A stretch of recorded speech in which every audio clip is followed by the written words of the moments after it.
Hello my friends, welcome to the Celebrating Life podcast with Sony Thomas. Today is the 100th episode. It's been a wonderful journey.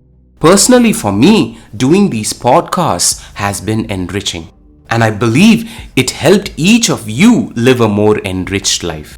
I'm grateful to you for journeying with me, sending good thoughts and encouraging me.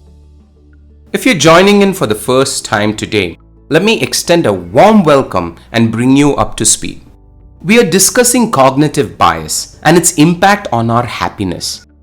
We unpacked what cognitive bias is and how it is associated with errors in judgment and decision making, and also the different types of cognitive bias.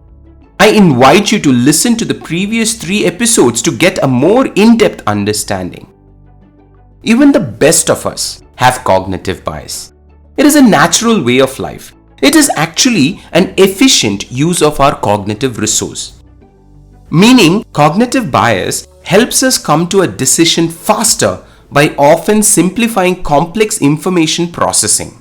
Some biases, like the negativity bias and the fight or flight response, are rooted in our evolutionary history and can be critical for survival by helping individuals detect potential threats and respond quickly. In situations where quick decisions are needed, these mental shortcuts can save time and mental energy by filling in the information gap with a rule of thumb.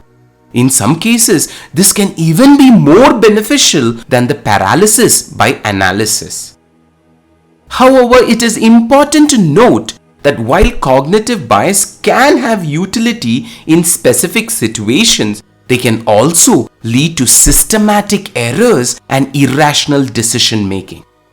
Recognizing these biases, understanding their potential impact, and consciously trying to mitigate their effects can help you make better informed decisions. Let me bring together everything we have discussed so far and put it into 4 tangible steps you can take to reduce your cognitive bias. 1. Educate yourself. Learn about common cognitive biases and their effects. Familiarize yourself with the various types of biases so you can recognize them when they arise. The 3 cognitive biases we have discussed so far are confirmation bias. It is the act of repeatedly reinforcing your viewpoints and actively ignoring contradictory informations. Anchoring bias. It is holding on to the first piece of information even when it is irrelevant. And the sunk cost fallacy. It is seeing value where there is none. If any of these 3 biases resonate with you, you can start educating yourself by reading about it or discussing it with trained professionals like myself. So the first step is educate yourself. The second step you can take is challenge your assumptions. Whenever you make a decision or form an opinion, question the assumptions underlining your thinking. Ask yourself if you're relying on stereotypes, preconceived notions, or emotional reactions. The third step, seek diverse perspectives. Actively seeking out diverse viewpoints and opinions. I know it is easier to keep talking to the same like-minded people sharing similar viewpoints in a conversation. Listening to and engaging in conversation with people who have different background, experience and beliefs expose you to diverse perspectives that can help you counter cognitive bias.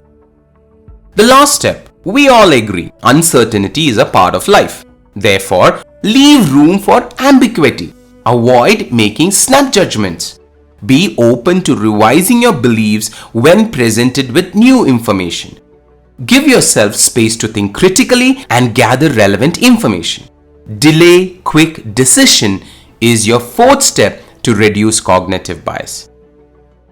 You see, my friend, reducing cognitive bias is an ongoing process that requires self-awareness, practice, and a commitment to critical thinking. While complete elimination of bias is unlikely, these strategies can help you make more informed and rational decisions while minimizing the influence of biases. Once again, it is a joy for me to deliver these podcasts to you. Thank you for journeying with me to my 100th podcast. And if these podcasts have made you smile or think differently or take life-enriching actions, I request you to share it with a couple of your close family and friends so they too can have a smile, invoke lateral thinking, and take life-enriching actions. Thank you once again for giving me your time. See you next week. Until then, keep celebrating life.